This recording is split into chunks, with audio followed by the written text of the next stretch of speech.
Para que una autoridad pública sepa exactamente cuáles son tus movimientos, hace falta, pues hay un control judicial, hay una solicitud, una autorización, o sea, digamos que hay como ciertos límites que hay que justificar muy bien para poder tener esa información. Me preocupa que con el euro digital esto posiblemente no sea así.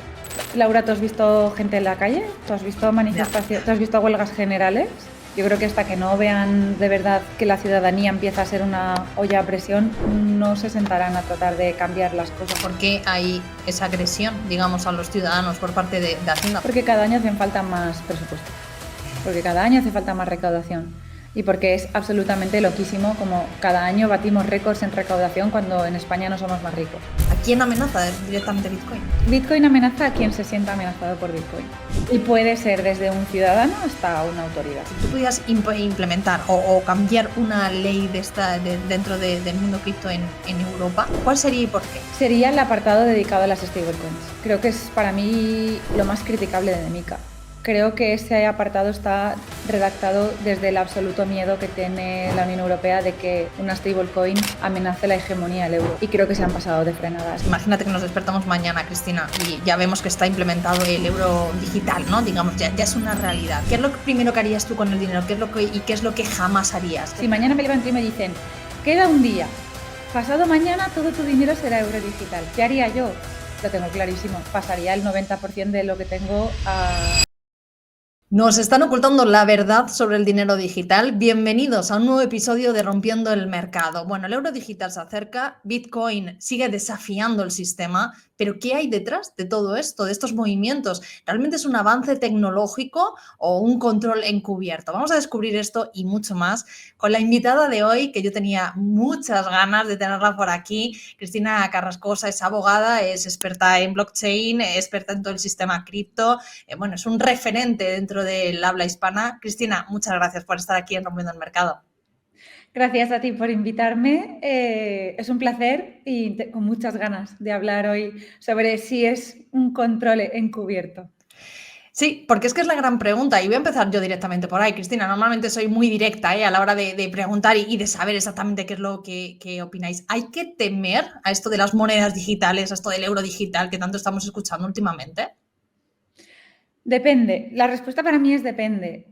Creo que lo que sí como ciudadanos deberíamos empezar a plantearnos es hacia dónde nos están llevando, ¿no? Creo que además, sobre todo esta semana, que a mí me ha venido genial grabar hoy, creo que con las últimas novedades de von der Leyen sobre que los ciudadanos tenemos que prepararnos para un potencial ataque de guerra y empezar a recopilar alimentos y demás recursos, creo que sí que es un buen momento para empezar a tener un pensamiento crítico, que es algo que pues, tradicionalmente, posiblemente en los últimos 20 años, mucha gente no ha desarrollado porque tampoco las cosas estaban tan mal como parece que están ahora, ¿no? Entonces, ahí yo creo que cuando uno intenta desarrollar su propio pensamiento crítico y analiza las cosas desde su propio criterio, puedes llegar a conclusiones muy distintas. La mía es que el euro digital sí tiene una parte de control. Del control de los movimientos, sobre todo de los movimientos financieros de los ciudadanos. O sea, ¿crees que ese es el verdadero objetivo? ¿Eso es lo que pretenden y nos lo están escondiendo con esto del euro digital que nos están vendiendo? A ver, para serte honesta, creo que el único motivo no es este. Creo que evidentemente, y es innegable, ¿no? Desde que aparece Bitcoin y luego aparecen más criptoactivos, las autoridades tienen la sensación de que los ciudadanos empiezan a poder mover dinero sin el control de las autoridades. Y eso es algo que nunca había pasado. A ver, sí con el efectivo, la economía sumergida siempre ha existido, pero es que esto es economía, o sea, puede ser como la economía sumergida, pero multiplicado por 1.000.000, porque no hay una sola moneda digital, hay muchísimas. Y luego hay muchas formas, ¿no?, de hacer transacciones. A ver, cada vez menos, pero las hay, de hacerlas privadas. Entonces, creo que lo que hay detrás del euro digital es en parte esa sensación de se nos está escapando la capacidad de controlar, pero también creo que hay un elemento de geopolítica. Creo que, a ver, el euro digital es una iniciativa de hace muchos años ya, pero el acelerador se ha pisado desde que en Estados Unidos gana Trump y Trump comienza a darle un poco de vuelo a los mercados de activos digitales, ¿no? Creo que a partir de ahí, y aunque Estados Unidos ya ha prohibido las CBDCs, algo que Europa no, creo que Europa tiene la sensación, o así lo ha manifestado, de que el euro digital puede ser una forma de pelear contra todas las stablecoins que se acaben creando en Estados Unidos. Creo que es una mezcla de miedo a perder la poca hegemonía del euro que tenemos y a perder el gran control que existe sobre la ciudadanía. Claro, sí, es que un poco lo que nos están contando, nos quieren decir es eso, ¿no? Que las CBC lo que intentan es el fin de la privacidad financiera, o sea, tenernos controlados, incluso poder controlar ese efectivo, que es lo que muchas veces escuchamos detrás, ¿no? Es un control de esto para luego ese efectivo desaparecer. ¿Tú crees que podría llegar a hacer algo así? O sea, en plan, directamente controlar el efectivo, controlar en nuestras cuentas bancarias lo que podemos sacar, lo que podemos... ¿Pueden llegar los estados a hacer algo así? A ver, pensemos que los gobiernos a día de hoy, o sea, no los gobiernos, sino, por ejemplo, el Ministerio de Hacienda ya tiene mucha capacidad de saber de información sobre tus movimientos bancarios. O sea, eso ya pasa, ¿no? A día de hoy, tener una cuenta bancaria no equivale a tener privacidad financiera, Es verdad. ni parecido. Pero ¿qué pasa? Que si entras un poco en la tecnología, claro, el emitir un euro tokenizado, sobre todo cuando se emite desde el Banco Central, lo que significa es que por la tecnología que lleva detrás el euro digital, que es ese libro contable, imaginemos muy sencillo un Excel en el que todas las transacciones que hagamos los ciudadanos van a quedar reflejadas. Claro, eso es...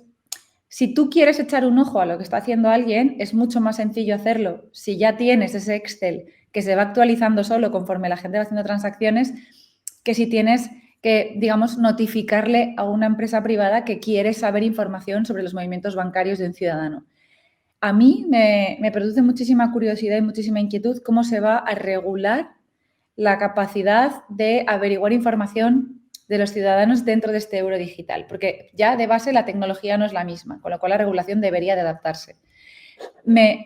Y me preocupa, porque a día de hoy es verdad que aunque hay cierto conocimiento de los movimientos globales o de los saldos, digamos, de tus cuentas bancarias, para que una autoridad pública sepa exactamente cuáles son tus movimientos, hace falta, pues hay un control judicial, hay una solicitud, una autorización, o sea, digamos que hay como ciertos límites que hay que justificar muy bien para poder tener esa información. Me preocupa que con el euro digital esto posiblemente no sea así. Básicamente porque la tecnología ya no es un banco que protege tu cuenta y tu información, no es directamente tú manejando un activo que controla el Banco Central Europeo. Vale. Salvo que luego le den otro diseño, pero en principio esto es así. Y lo ves cercano, porque llevamos mucho tiempo hablando de esto. Es verdad que últimamente, a lo mejor por lo que has dicho tú, por todos los movimientos geopolíticos, es como que parece que la Unión Europea está metiendo quinta, ¿no? Directamente para implantarlo. Lo veíamos muy lejos, pero es verdad que cada vez se habla más. ¿Crees que puede estar cerca el implementar el euro digital o las monedas digitales? Yo es que pensaba, la verdad, esto, o sea, para que entendáis un poco cuál es mi perspectiva aquí, el euro digital tiene o sea, toda iniciativa que signifique un cambio necesita un backup regulatorio. O sea, el Banco Central Europeo no puede crear el euro digital sin una habilitación legislativa para hacerlo, ¿vale? Esta habilitación legislativa es una propuesta de reglamento de hace, creo que es del 2018 o 2019. Es una propuesta de reglamento que nunca llegó a aprobarse, o sea, sigue en fase de propuesta. A mí me sorprende mucho que tengamos políticos diciéndonos que esto en octubre ya va a entrar en fase de pruebas cuando ni siquiera el reglamento está aprobado. Me imagino que lo aprobarán de aquí a octubre, ¿vale? Pero en principio el calendario iba para 2028. O sea, para que te hagas una idea de lo que estamos adelantando los plazos. Yo creo que los plazos se adelantan porque en parte en Estados Unidos ahora sí hay competencia en los mercados de activos digitales, en parte porque parece que la situación geopolítica en Europa, sobre todo con una potencial guerra, o lo que eso es lo que nos dicen, va a hacer que el argumento de, oye, el euro digital es más necesario porque en un escenario de guerra, pues como en el COVID, ¿no? En un escenario de guerra donde no vas a poder salir de casa es mucho más fácil usar un euro digital. Vale, ok. Pero vuelvo a la primera pregunta. Yo creo que deberíamos todos empezar a construirnos nuestro criterio propio sobre todo esto. Pero sí creo que nos lo van a acelerar. Hablabas tú al principio de como que se tiene miedo de los stablecoins y que puedan crear en Estados Unidos y que por eso Europa está creando estas monedas digitales. ¿Por qué se tiene tanto miedo a las stablecoins? ¿Por qué se tiene tanto miedo, aunque luego quiero hablar un poquito más de Bitcoin, pero ¿por qué se tiene tanto miedo a todo esto? Es verdad que a los ciudadanos muchas veces se nos venden como, no, es que Bitcoin lo que lo utilizan los terroristas, ¿no? Las stablecoins, más o menos lo mismo, es como lo que se nos vende, pero claro, luego en Europa ves esos movimientos que tú misma acabas de decir que es como, a ver qué está pasando, qué nos estáis contando a los ciudadanos, pero que realmente sabéis vosotros qué queréis vosotros. ¿Por qué se tiene tanto miedo? Yo te voy a explicar un poco lo que se traslada desde el regulador europeo, ¿eh? Sí. Y tiene sentido. A ver, piensa que las stablecoins son activos digitales que no son dinero de curso legal, ¿vale? Vamos a ponernos en esas, porque las que son de curso legal no les dan miedo porque al final es dinero, o sea, es euro. Pero hay un tipo de stablecoins que no son dinero de curso legal, es decir, no son euros. Son activos digitales emitidos por una empresa privada que se utilizan para pagar.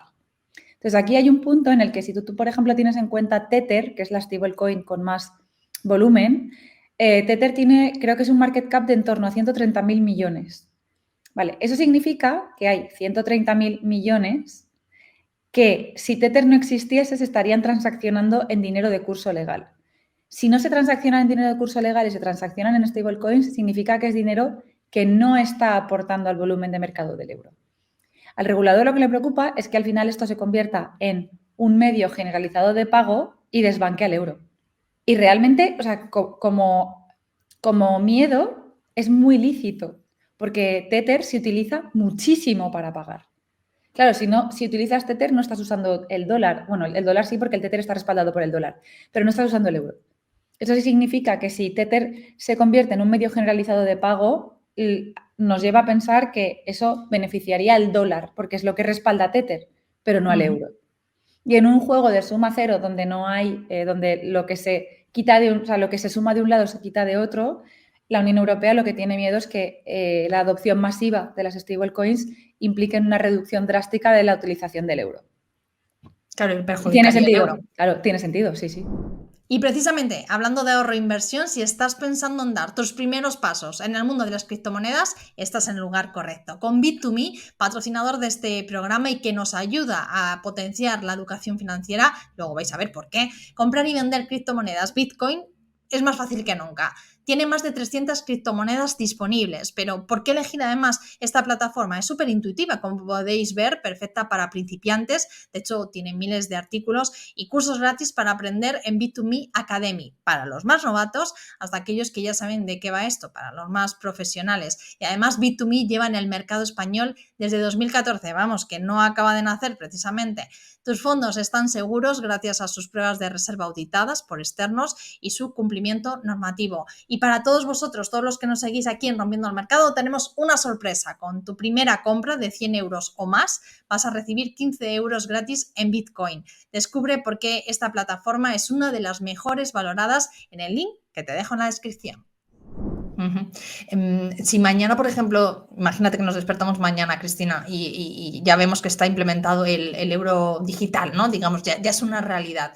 ¿Qué es lo primero que harías tú con el dinero? ¿Qué es lo que jamás harías? ¿Qué es lo primero que harías y lo que jamás harías? ¿Con el euro digital? Con tu dinero, sí, con tu dinero. Tú imagínate que mañana nos despertamos y ya se ha implementado el euro digital, ¿no? Nos despertamos por la mañana con esa noticia. ¿Qué harías con tu dinero y qué jamás harías con tu dinero? Vale, asumiendo que no me van a convertir mi dinero automáticamente a euro digital. Vale, ¿qué es lo que tú crees entonces? A ver, si me levanto mañana y me han convertido todo mi dinero del banco en euro digital, estoy un poco muerta ya, porque no tengo margen de maniobra. Entonces, si mañana me levanto y me dicen, queda un día, pasado mañana todo tu dinero será euro digital, ¿qué haría yo? Lo tengo clarísimo, pasaría el 90% de lo que tengo a Bitcoin y me dejaría el remanente justo para vivir en euro digital.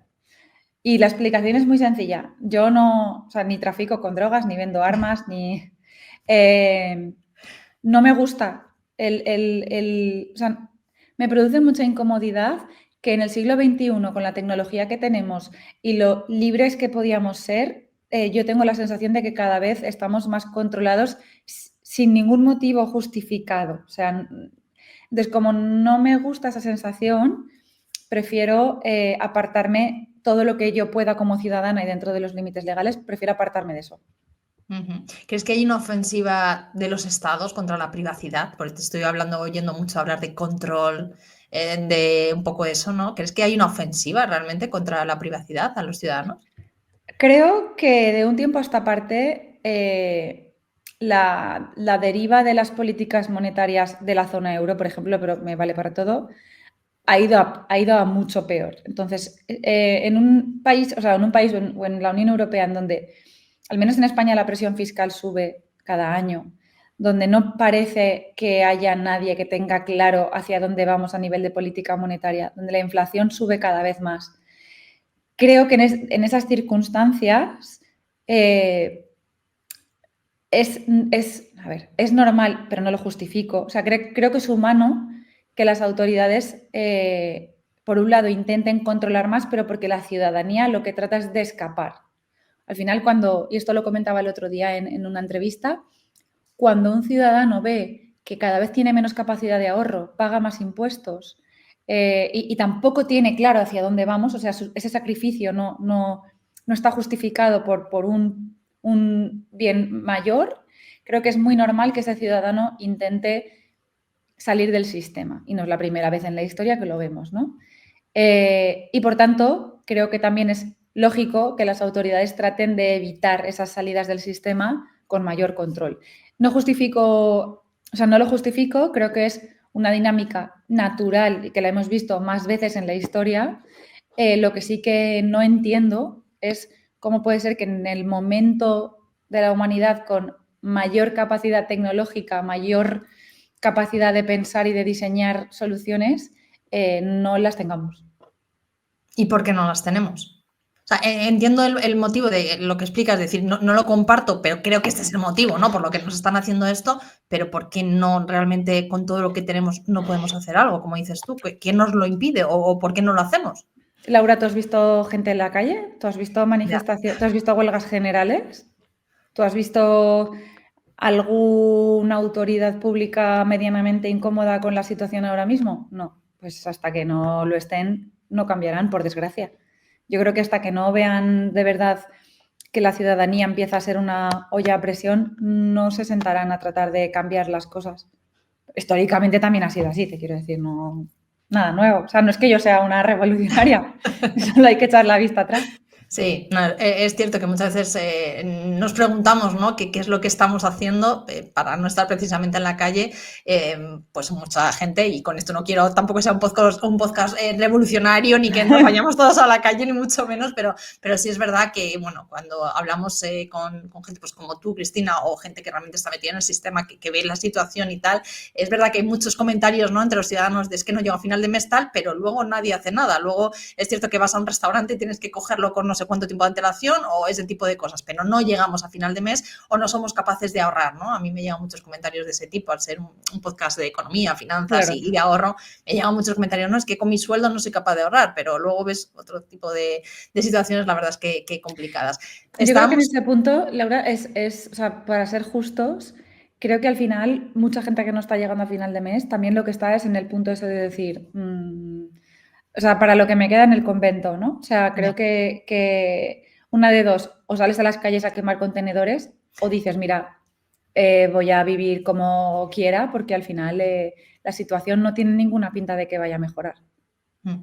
Eso es cierto. Bueno, hablando de esta privacidad, hablando un poco de ese control, siempre se ha dicho, ¿no? Bitcoin, además, bueno, es un poco las criptos, sobre todo Bitcoin, es como la alternativa a ese control estatal, pero ¿tú crees que estamos yendo también en la dirección correcta o en la dirección opuesta a esa libertad con Bitcoin y con este control luego te preguntaré por la ley MiCA, con este control de Bitcoin? Claro, es que si me preguntas a mí la respuesta es que sí, y esto ya es totalmente subjetivo. Para mí sí, y aquí creo que tengo que hacer una precisión. Y aquí tú has tenido a Luna, que es un gran amigo mío. Sí. Si tú le preguntas a él qué es Bitcoin para él, posiblemente no, porque sé que sí, él tiene una definición muy distinta a la que tengo yo. A mí lo que más me gusta de Bitcoin es que cada persona que lo conoce y lo utiliza te puede dar una definición distinta. O sea, la aportación de valor que tiene Bitcoin para cada uno de nosotros es diferente. Para mí, por ejemplo, ¿y por qué te digo que sí tengo la sensación de que voy en el camino correcto? Porque para mí Bitcoin es, por un lado, un refugio en el sentido de que, aunque fluctúe, y ya hemos visto que en el último mes creo que perdió un 10 o un 15% de su valor, no para mí, o sea, para mí aún no ha perdido, aún no he perdido con Bitcoin. Creo que como mecanismo antiinflacionario funciona bien, eso por un lado. O sea, para mí, económicamente me funciona bien como método de evitar perder capacidad de ahorro por culpa de la inflación, por decirlo de alguna forma, ¿vale? Pero es que luego tiene una cosa que a mí me resulta aún más útil ahora mismo, con las circunstancias que hemos contado durante esta entrevista, ¿no? Que es que te da la capacidad de custodiar o de tener guardada tu riqueza de una manera absolutamente privada. Si tú no le dices a nadie, nadie sabe.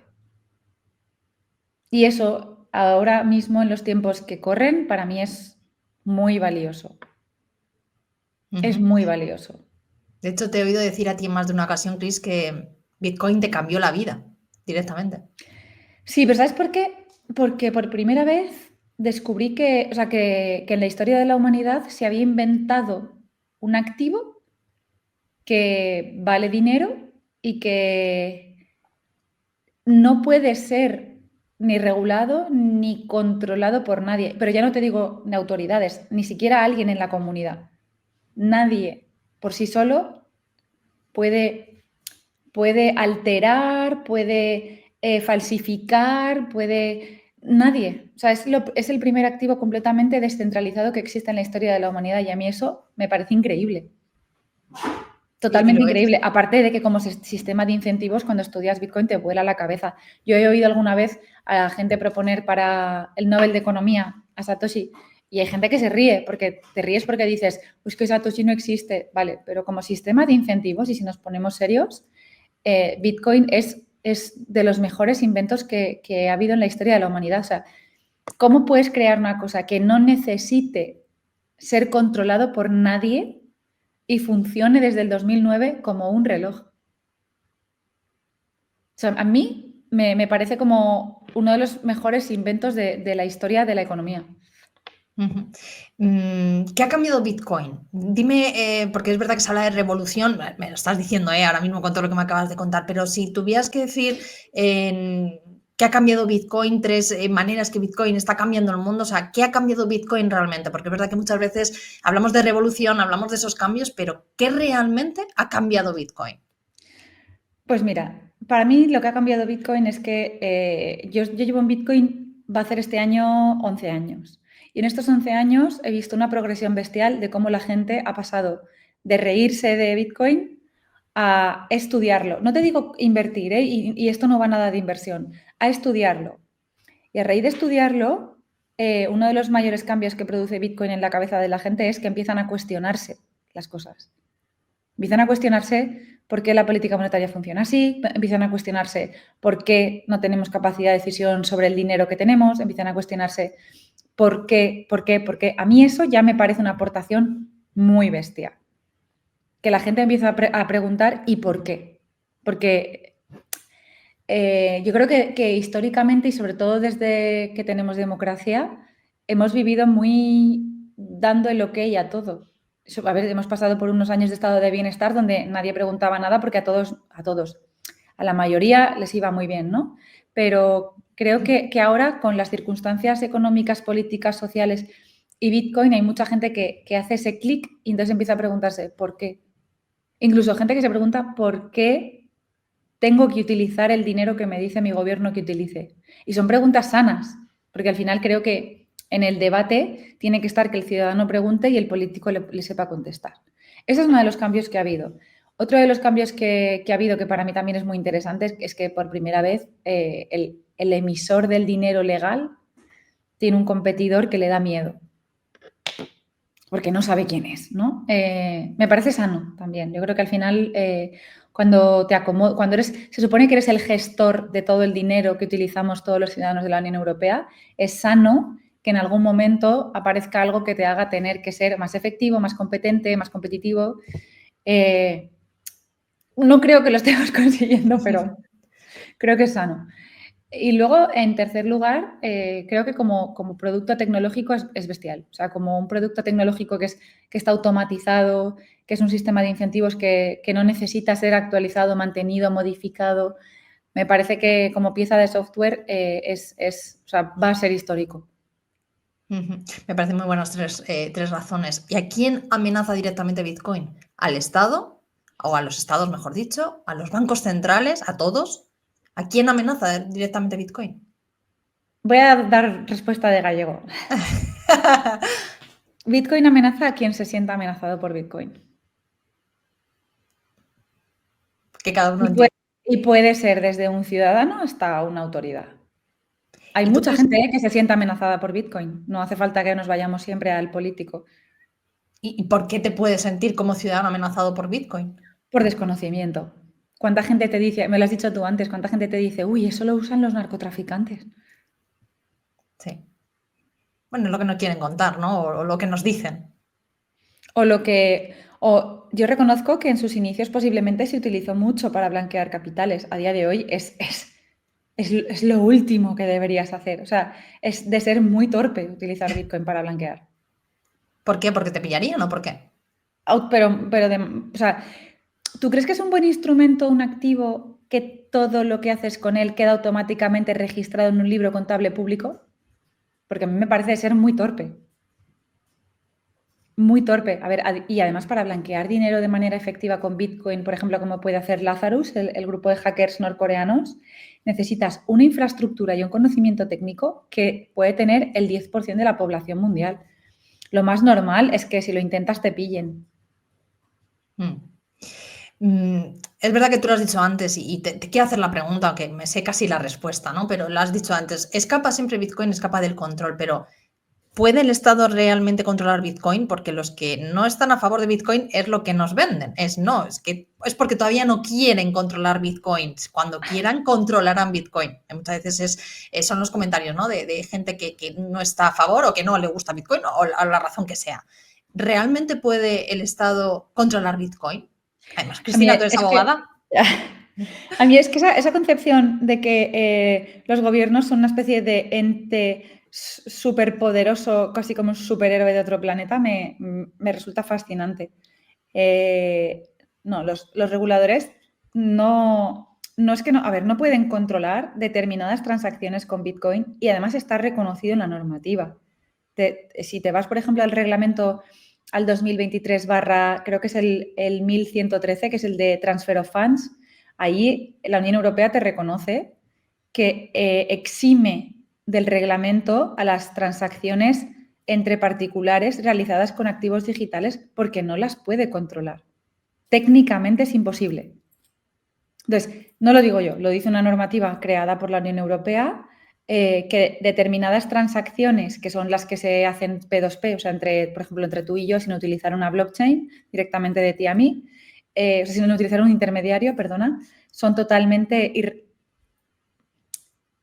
son imposibles de identificar y de rastrear. Por lo tanto, lo que te dice el regulador es, como técnicamente no puedo, lo dejo fuera de la normativa. ¿Tú cómo definirías, cómo explicarías Bitcoin para alguien que es la primera vez que escucha Bitcoin, que no sabe ni lo que es? Porque es muy difícil explicar Bitcoin. Yo siempre lo pregunto a todos los que venís por aquí y sois expertos en Bitcoin y creo que es la pregunta que siempre me dicen, es que es muy difícil explicarlo.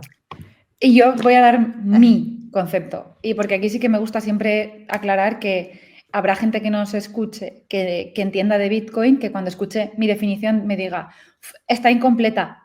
Está incompleta seguro. Es imposible dar una definición global de lo que es Bitcoin, porque como te he dicho antes, para cada uno de los que lo estudiamos, tiene una aplicación diferente. ¿Para mí qué es? Pues es un activo que está emitido con un tipo de tecnología que tiene unas características únicas. ¿Qué significa eso? Pues significa que por primera vez en la historia hay un activo de inversión, financiero, de medio de pago, lo que tú quieras, que está emitido de manera descentralizada, que tiene una política monetaria totalmente definida y programada y que además se presenta al mundo en un formato de libro contable público. ¿Qué quiero decir con esto? Toda la información de Bitcoin es pública. Tú puedes acceder a cualquier transacción que se hace con Bitcoin, no sabes quién la ha hecho, pero el libro contable que respalda todas las transacciones de Bitcoin es de acceso público. Luego tiene una serie de funcionalidades que a mí son las que me gustan, pues como la prueba de trabajo, como la prueba de criptografía, toda una serie de elementos que es lo que hacen que me parezca un activo que es único, pero además que no se puede asimilar a ningún otro activo digital, ningún criptoactivo, nada. Para mí es eso. Ahora, luego ya, pues, habrá gente que te diga, no, representa el único formato de propiedad en términos estrictos. Bueno, a ver, sí, o sea que Bitcoin, por ejemplo, es inembargable mientras las autoridades no sepan que lo tienes. Entonces, técnicamente es inembargable, técnicamente es embargable. Lo que pasa es que el formato de custodia de Bitcoin te permite hacerlo de manera muy privada. Pero Claro, técnicamente es embargable, claro. eso te iba a decir, porque además cada vez parece que Hacienda nos pone más la mira en ellos. Hace poco no sabían nada de esos movimientos que teníamos con Bitcoin y ya desde el año pasado ya tienen conocimiento de eso. O sea, no es tan, no libre, pero no es tan efímero. O sea, es algo que realmente ellos saben, lo saben realmente. Siempre que utilices un intermediario, siempre, para custodiar, para intercambiar, para lo que sea, siempre que uses un intermediario, tu información la tiene Hacienda. La otra forma de utilizar Bitcoin es hacerlo sin intermediarios. Y ahí es donde Hacienda ya no tiene la información. Y es legal, ojo, que no... Todo lo que se comenta en este podcast. Es legal, O sea, sí. te lo digo porque mucha gente me dice, ya, pero es que no es legal. No, es legal. O sea, transaccionar con Bitcoin de manera privada es legal. Que yo le envíe un Bitcoin a alguien, a su monedero directamente sin utilizar un intermediario, es legal. Y esa información no la tiene Hacienda. De hecho, hay plataformas para ello, aquellos que estén un poco en esa fase y lo quieran ver, aprovecho la ocasión porque hace poco estuvo Luna, que es amigo tuyo Sí. también, hicimos un directo precisamente para ver cómo funcionan esas wallets frías, cómo comprar entre particulares sin que haya intermediarios también, o sea que si alguien quiere averiguar y saber un poquito más, pues son preguntas muy básicas y es verdad que te da un poco de ese conocimiento de saber cómo funciona todo eso y escapar Te un poco diría de que esto. Luna posiblemente es la persona de habla hispana que más conocimiento tiene sobre la privacidad de Bitcoin. O sea que totalmente recomendado ese podcast. Hemos estado hablando un poco de Bitcoin, de cómo cambian esas reglas del juego, pero ¿qué realmente crees que también está haciendo daño al sector? ¿No? Porque es verdad que se habla muchas veces de estafas, de regulaciones absurdas. Ahora quiero hablar también un poco de la ley MiCA, pero ¿qué realmente está haciendo más daño para que se implemente y que realmente la gente entienda exactamente esto cómo funciona? ¿Qué hace daño al sector? A ver, si me preguntas qué hace daño, te diré que en cuanto a qué está evitando una adopción más masiva de criptoactivos, lo tengo claro, las estafas. ¿Por qué? Pero creo que es que también tenemos que aprender a diferenciar. Estafas se han hecho siempre con todo tipo de activos, porque las estafas lo que aprovechan es el desconocimiento de la gente. Entonces, a ti alguien viene y te dice, oye, si me das 10.000 euros, por ejemplo, te voy a dar una rentabilidad del 70% mensual con Bitcoin, y si picas, normalmente es por desconocimiento, porque cualquier persona que entiende mínimamente de esto sabe que es imposible. Entonces, las estafas se han producido siempre, se han producido con sellos, se han producido con muchas cosas, ¿no? Muchas, Incluso sí. con obras de arte falsas, o sea, Sí, muchas cosas, ¿vale? está al orden del día. Y se produce por el desconocimiento de la persona a la que se estafa, o sea, porque se aprovecha su edad, su formación, su desconocimiento porque Bitcoin es una cosa nueva, lo que sea. No, las preferentes, no nos tenemos que ir tan lejos, ¿no? Entonces, van a suceder siempre. Ahora, ¿el activo con el que a ti te engañan tiene culpa de algo? O sea, las preferentes en sí mismas eran un producto ilegal, no lo eran. Los sellos eran un producto ilegal, no lo eran. Yo siempre separo la tecnología del uso que se hace de la tecnología. O el activo, en este caso, imagínate las preferentes, ¿no? ¿Por qué? Porque realmente quien lo está haciendo mal es la persona que te engaña, no el medio a través del que te engaña, ¿vale? El crimen lo comete la persona que te promete algo que sabe que no es verdad y que luego se queda con tu dinero. Ni el dinero tiene la culpa, ni el criptoactivo tiene la culpa, ni las preferentes tienen la culpa, ¿vale? Entonces, a mí me gusta mucho diferenciar porque ahora creo que más o menos lo estamos superando, pero hubo una época en la que todo eso son estafas piramidales, todo. Hace falta mucha formación. Entonces, creo que lo que está impidiendo más adopción de todo esto en minoristas son los prejuicios creados por culpa de las estafas. Claro, porque es verdad que Bitcoin es como un poco creado o es para la gente normal, digamos, y es verdad que cada vez vemos a las grandes masas, ¿no? A los grandes influyentes, a las grandes empresas, incluso a estados, que van y apuestan por Bitcoin. Es como que no acaba de llegar a los minoristas, a gente como tú y como yo, vamos, cualquiera que nos está viendo en nuestras casas. Y me parece normal, y esto pasa en los mercados financieros. Y aquí tenemos que ver Bitcoin como un activo de inversión, ¿vale? ¿Qué es lo que pasa siempre? Cuando un activo se convierte en un activo de inversión, ¿quiénes son los primeros en llegar? Normalmente los techies, los frikis son los primeros siempre. Y esa es la curva esta de adopción que existe, ¿no? Pero después, ¿quiénes son? Son los grandes. ¿Por qué? Porque los grandes tienen departamentos específicamente diseñados para detectar oportunidades de inversión. O sea, los análisis de inversión sobre Bitcoin de los grandes fondos no son de este año, ni del pasado, ni del anterior, ni del anterior. O sea, son de hace 6 y 7 años, ¿vale? Que ya empezaron a detectar este activo, pero que han empezado a invertir cuando hemos tenido un marco regulatorio, sobre todo cuando han tenido la tranquilidad normativa de que podían hacerlo, ¿vale? O de que el intermediario que se lo vende, si luego no responde, tiene que tener un fondo de maniobra. O sea, cuando hay esa legitimación por parte de la normativa. Los últimos siempre en acceder a productos de inversión son los minoristas, siempre. Porque normalmente son los que más coste transaccional tienen a la hora de conocer este tipo de activos. Los grandes realmente es no su obligación, pero va en su beneficio. El primero que coge la oportunidad es el que más gana. Eso es verdad. No has hablado de regulación, vamos a hablar un poco de esa ley MiCA. Realmente, Cristina, dime la verdad. O sea, ¿realmente los reguladores entienden cómo funciona Bitcoin, el mundo cripto, o están improvisando?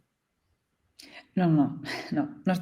Con el reglamento MiCA no están improvisando. ¿No? De hecho, no. El reglamento MiCA tiene tres, digamos, lo podemos separar en 3 grandes bloques que te demuestra que entienden perfectamente cómo va esto. El primer bloque regula a los emisores de tokens, ¿vale? Sin más tokens de utilidad, las ICOs. El segundo bloque regula emisores de stablecoins y tokens referenciados activos, como los tokens respaldados por el oro, por ejemplo. Y el último gran bloque regula a los proveedores de servicios, ¿no? A los intermediarios dentro del mundo cripto. Ya solo si ves eso, ya te das cuenta de que la Unión Europea entendió perfectamente cómo estaba estructurado el mercado, ¿vale? Entonces, ¿qué más cosas a mí me hacen darme cuenta de que lo entienden perfectamente? Si tú te vas a, por ejemplo, el bloque de emisores de tokens, ¿vale?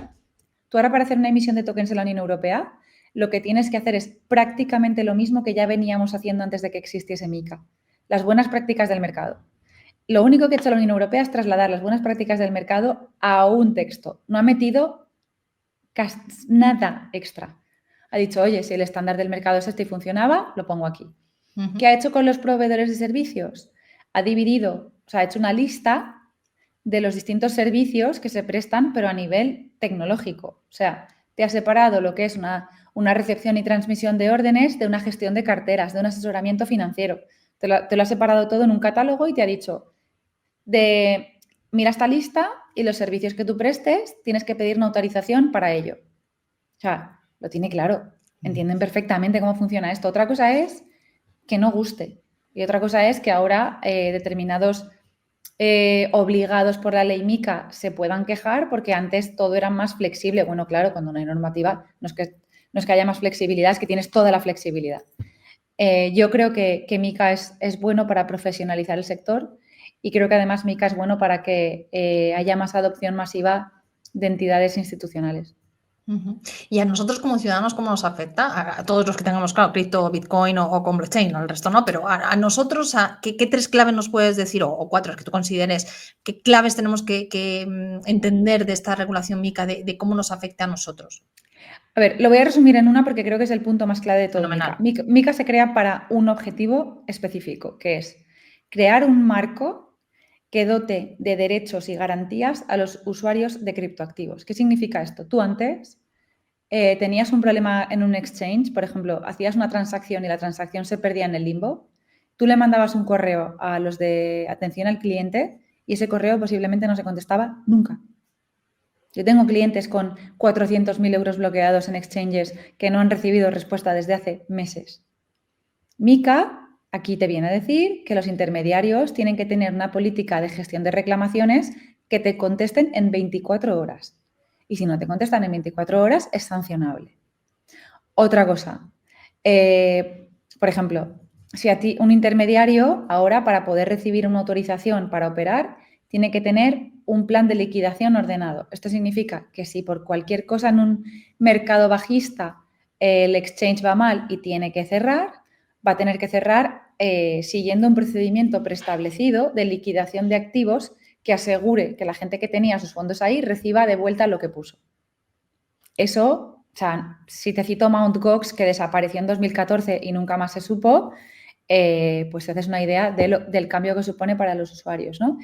Y luego tiene toda una serie de reconocimiento de derechos y obligaciones para quienes quieran prestar servicios que básicamente van dirigidos a que los usuarios no estén dejados de la mano de Dios. Entonces, para mí, en ese punto, es tanto una profesionalización del sector como un reconocimiento específico de los derechos que tienen los usuarios que era muy necesaria. O sea, realmente protege al usuario. 100%, pero 100%. Porque muchas veces he escuchado también y he visto por ahí titulares de que no, es que protege al sistema más que al usuario. No es verdad. De hecho, ahora mismo, por ejemplo, una compañía que esté prestando servicios de criptoactivos, dependiendo de los servicios que quiera autorizar, tiene que tener un capital mínimo. Ese capital mínimo va desde los 50 hasta los 350.000 euros si emites un activo regulado. Te quiero decir, que ya no se pueden montar empresas de la nada. Hemos visto gente montando empresas sin fondos, prestando servicios que luego cuando les iba mal desaparecían y punto. Y eso es lo que no puede ser. ¿Realmente crees que con esta ley MiCA es una oportunidad para Europa? O sea, o frena un poco esa innovación, que también se habla mucho, ¿no?, de ello. Depende de cómo lo queramos entender. Si queremos entender el frenar la innovación como una jurisdicción en la que todo valga, ok. O sea, yo escucho mucho esto de, es que MiCA frena la innovación. Vale, sí. Vale. Si nos ponemos antes de MiCA, se podía innovar un montón. Ahora, las consecuencias de la mala innovación, ¿quién se las comía? Los usuarios siempre. Entonces, me parece muy egoísta decir que una normativa frena la regulación, hablando de MiCA, cuando lo que te está haciendo esta normativa es decirte, simplemente te está diciendo, oye, si haces esto, pide una autorización. No te está diciendo, no puedes. Esto no es como el reglamento de inteligencia artificial que te dice, sistemas prohibidos. No. Te está diciendo, esto, si lo quieres hacer, pide una autorización. Deja que el regulador vea que tienes estructura suficiente para prestar este servicio. Permite que el regulador supervise que tienes fondos, gente, empleados y recursos suficientes para coger dinero de los usuarios. Sin más. Entonces, no me parece justo. De hecho, Estados Unidos ya está adoptando un marco regulatorio similar a MiCA. En Latinoamérica se está regulando parecido a cómo regula MiCA. Y si pudieras hacer... Y quien quiera innovar lo puede seguir haciendo. O sea, aquí no... Sí, es innovar, pero bajo la ley. O sea, al final no está... No es poner unas reglas para proteger al usuario, por lo que yo te estoy entendiendo. Sí, y se puede, Laura. Te quiero decir que MiCA lleva en vigor desde junio del año pasado para algunos, desde enero de este año para todos, y nosotros en ATH seguimos viendo modelos de negocio muy innovadores.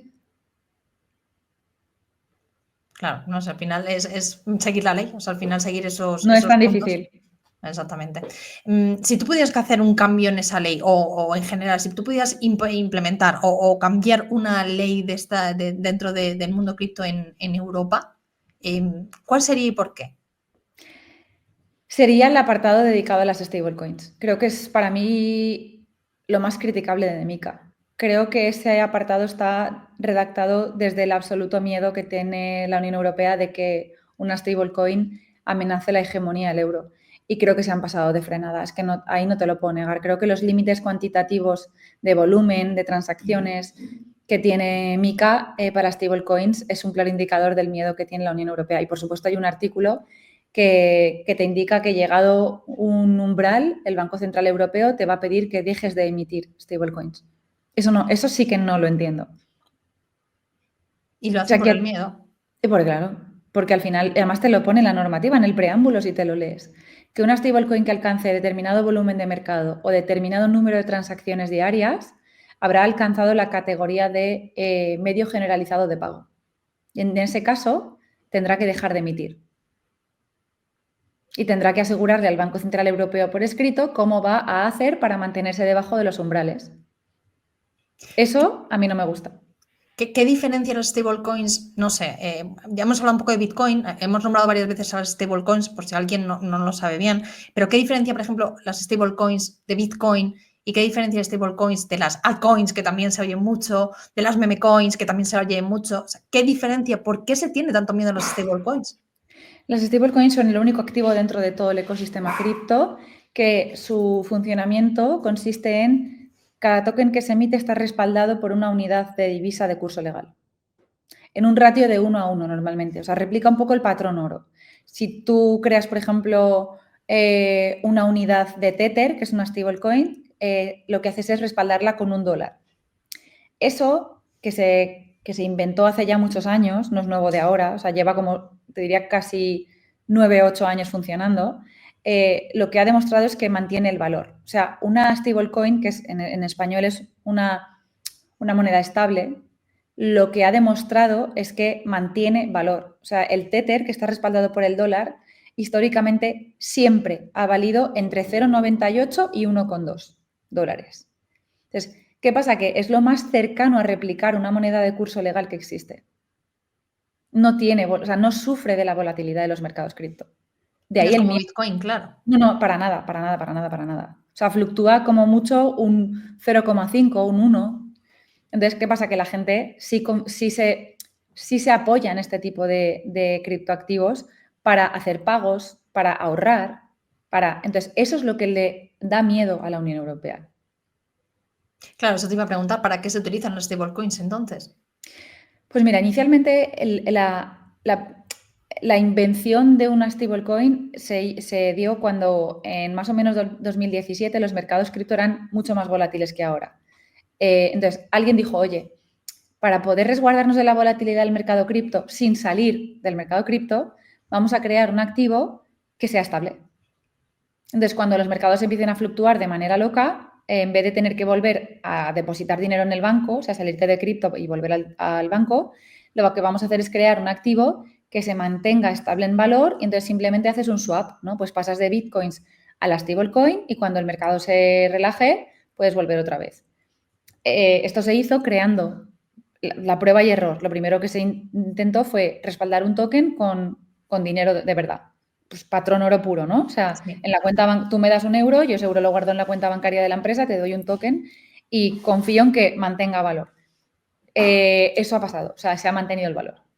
Y de ahí, pues, el funcionamiento y un poco en qué consiste, ¿no? Y la diferencia que tiene del resto de activos dentro del mundo cripto, que todos fluctúan. Hablabas también tú al principio, hablábamos de ese control que cada vez tiene más Hacienda sobre todos. ¿Hasta dónde llega el control sobre nuestro dinero de Hacienda? O sea, ¿sabe todo de nosotros? ¿Nos espía en todo momento? ¿Más de lo que nosotros pensamos? No, y mira que yo le atizo a Hacienda siempre, pero Ya no. por eso te pregunto. No es real. Hacienda Hacienda es una administración pública y tiene que seguir unos procedimientos administrativos para averiguar información concreta sobre ti. Pero es verdad que Hacienda lo que sí que tiene, pues es información, digamos, los datos macro, ¿no? O sea, ¿puede tener información sobre los saldos de tus cuentas bancarias? Sí, porque normalmente Hacienda lo que hace es cruzar datos. O sea, cruza tu liquidación de la renta con tus IVAs, lo cruza con tus saldos del banco y entonces automáticamente le saltan discrepancias. Y ahí es cuando Hacienda elige el procedimiento que va a seguir, una inspección, una comprobación, y te dice, oye, si por ejemplo es una inspección, pues tiene derecho a ir al banco a decir, oye, dame todos los movimientos de esta persona. Bueno, de ir al banco ella no, de decirte a ti, dame todos tus movimientos bancarios, ¿no? Entonces, está todo regulado y la capacidad que tiene Hacienda de entrometerse en tu vida financiera va en función del procedimiento que elija. O sea, esto no es... no hay ningún funcionario de Hacienda que pueda entrar en tu cuenta del Sabadell a ver lo que haces, eso no pasa así. Vale, pero la sensación que tenemos efectivamente es de que hay muchísimo control. Claro, sí, tenemos como cierto miedo, ¿no? O sea, siempre es como Hacienda, a ver, recibo una carta, recibo un tal de Hacienda, ¿por qué tenemos tanto miedo a Hacienda? Hombre, por la agresividad con la que actúa, no fastidies, yo creo que el miedo es totalmente razonable. Yo siempre digo lo mismo, yo pago un 48% de impuestos en mi IRPF y estoy contenta o sea, no me quejo de pagarlos, lo que me quejo es de que luego a mí me llegue una carta de Hacienda y me trate como un criminal. O me quejo de que Hacienda me diga, esto lo has hecho mal, y cuando yo le contesto y le digo, mira, no, esto lo he hecho así, esto, así, así, y creo que está bien, no se lea lo que le envió.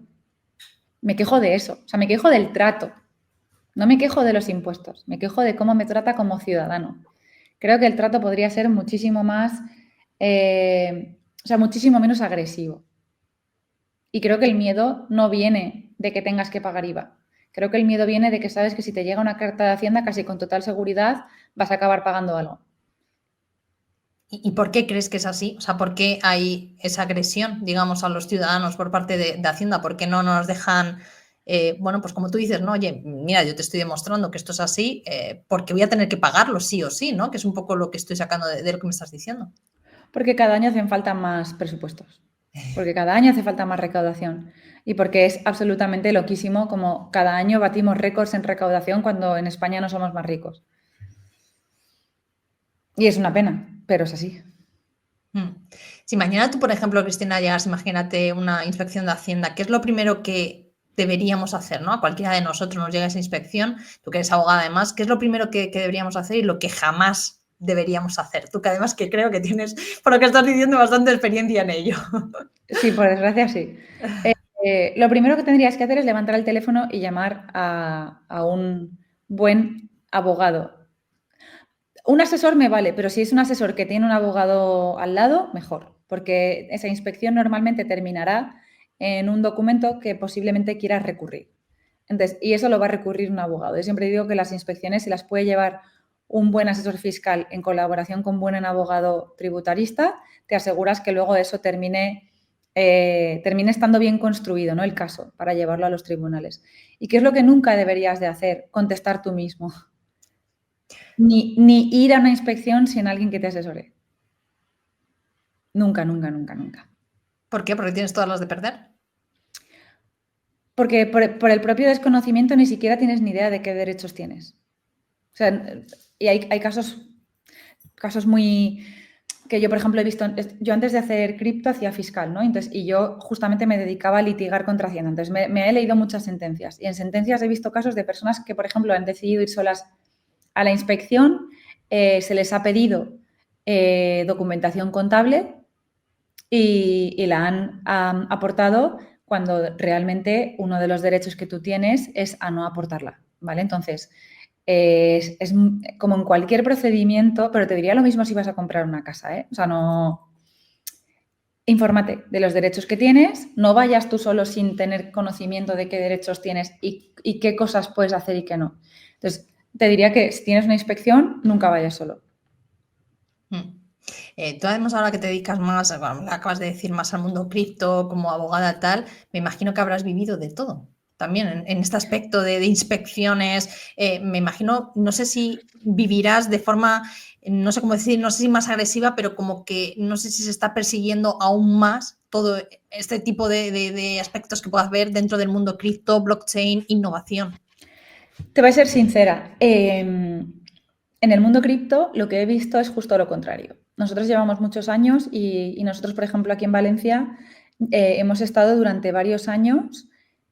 Una cosa que a mí me parece lógica. O sea, tuvimos un cliente que es un intermediario grande a quien le abrieron una inspección, ¿vale? Pero la funcionaria nos dijo, chicos, La inspección es porque no tengo ni idea de cómo funciona esto.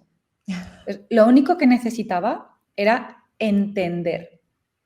Estuvimos creo que un año y medio. Un año y medio ella nos citaba, nosotros íbamos, le explicábamos y la inspección terminó sin deuda, ¿vale? ¿Por qué? Porque esta funcionaria en concreto lo que quería era averiguar el funcionamiento contable, fiscal de estos nuevos actores, ¿no? Eso me parece lógico, me parece normal y nosotros colaboramos con ella y encantados, ¿eh?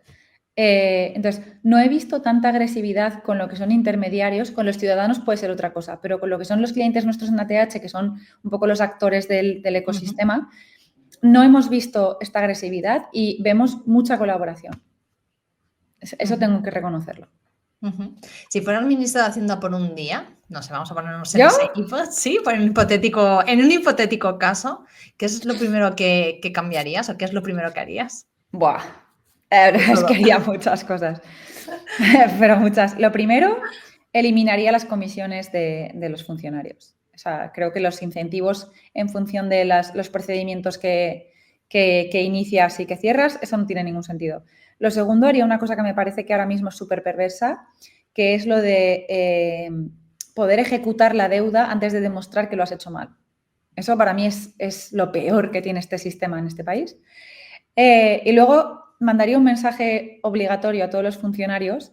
A ver, a todos, siempre digo a todos, pero es que hay algunos que son increíblemente majos e increíblemente razonables, pero a los que no, les mandaría un mensaje de obligatorio cumplimiento de se habla con el contribuyente, se recibe al contribuyente, 0 amenazas, 0 no leerse las alegaciones. O sea, intentaría transmitir el mensaje que creo que hemos perdido de que Hacienda está al servicio del ciudadano y no al revés. Bueno, sobre todo para que la ciudadanía empiece a perder el miedo, ¿sabes? Porque creo que yo recibo muchos mensajes de clientes que me dicen, Cris, yo no quiero evitar pagar impuestos. Lo que quiero es que me digan cómo hacerlo de una manera sencilla y no tener miedo a las sanciones. Entonces, por ahí iría mi trabajo. Entenderlo. Si el problema de mucha gente es que recibimos esas cartas, y me puedo hasta incluir, recibes esas cartas, lo primero es, Dios mío, Hacienda, lo segundo es, no entiendo absolutamente nada, a ver quién me lo puede traducir, que por eso es por lo que hablabas tú de acudir a un experto, porque es verdad que es que lo hacen totalmente para que no se entienda, cuando creo que se podría hacer de verdad, de forma un poco que cualquier persona, que vale, que sí, que te mueras de miedo, entre comillas, ¿no? Cuando lo recibes, esa notificación, pero por lo menos que puedas entender qué te están pidiendo, porque muchas veces que ni lo entiendes, lo que te están pidiendo. O sea, que eso sí es cierto. Es como un poco la educación financiera, ¿no? Que no quieren que llegue a todo el mundo por lo que sea. No sabemos muy bien por qué, pero no quieren que llegue a todo el mundo la educación financiera. No sé si yo creo que hace falta mucha humanización de la administración pública, esta en concreto, porque recibes cartas de otros... yo recibo una carta del Ayuntamiento de Valencia y la entiendo. Y me piden dinero, te quiero decir, pues mira, no has pagado este impuesto, no has pagado y la entiendo. Pero creo que la humanización tiene que ir por ahí, tiene que ir más hacia esta administración en concreto. ¿Dónde ves, ya para terminar, Bitcoin, en el mundo cripto? Vamos a centrarnos si quieres más Bitcoin, que es donde además tú lo defiendes y lo entiendes y lo explicas en muchas ocasiones. ¿Dónde ves Bitcoin de aquí a 10 años? No te hablo solo de precio, o sea, ¿lo ves que todo el mundo ya, no sé, sea consciente de ello? ¿Dónde ves Bitcoin de aquí a 10 años? A ver, si las cosas siguen tal y como están ahora mismo, ¿vale? O sea, vamos a asumir que nada cambia. Veo Bitcoin triplicando valor fácil, de aquí a 10 años triplicando valor. Veo Bitcoin en muchísimas más reservas estratégicas estatales, muchísimas. O sea, si al final lo que estamos viviendo es el agotamiento de las políticas monetarias tal y como las conocemos, de las democracias, veo Bitcoin como reserva estratégica de muchos estados que tengan totalmente agotados sus incentivos a nivel de política monetaria. Y luego a nivel de público confío en que ahora que en Estados Unidos la cosa ha cambiado, confío en que haya más, ya no adopción, porque yo no soy de estas personas que anima a la gente a invertir, ¿no? Pero sí que veo más gente estudiando Bitcoin. Cristina Carrascosa, muchísimas gracias por intentar explicar algo que no es nada fácil, en meternos en cosas un poco escabrosas, ¿no? De Hacienda, del euro digital, veremos por dónde va todo eso, y por intentar explicarlo de forma sencilla, que al final es el objetivo también de este podcast. Así que millones de gracias por estar aquí y acompañarme. Gracias a ti, muchas gracias.